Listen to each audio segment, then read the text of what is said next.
Hello সবাইকে, আমি makeup artist মাম। তবে আজকে কোনো মেকআপের ভিডিও না। আমার বাড়িতে প্রত্যেক বছরে যে পুজো হয় মায়ের, তারই কিছু মুহূর্ত তোমাদের সাথে আমি আজকে শেয়ার করব। ভিডিওর প্রথমেই কিন্তু মায়ের দর্শন আমি তোমাদের করিয়ে দিয়েছি, আর এগুলো হচ্ছে আমাদের বাড়ির মায়ের সাজ।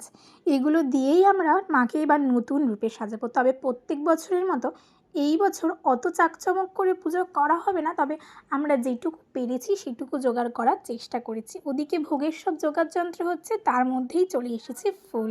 তবে এবছর আমি তেমন কিছুই করতে পারিনি। পুজোর দায়িত্ব পুরোটাই ছিল মা আর ভাইয়ের ওপর। ভাই পুরো মন্দিরের জায়গাটা সামলেছে, আর মা ভোগের জায়গাটা। আমি ওই একটুখানি ভিডিওই করে দিচ্ছিলাম। তো যাই হোক, পরের বছর যদি ঠাকুর চায় অবশ্যই হাতে হাতে করার চেষ্টা করব।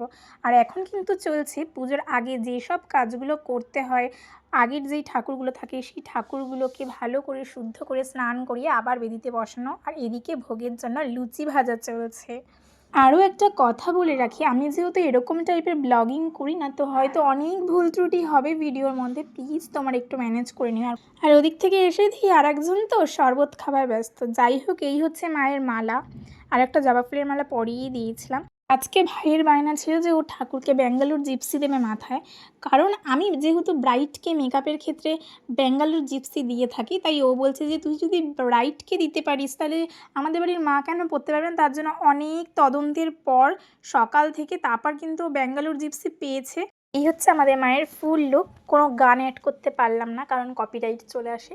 কেমন লাগলো ভিডিওটা অবশ্যই জানিও।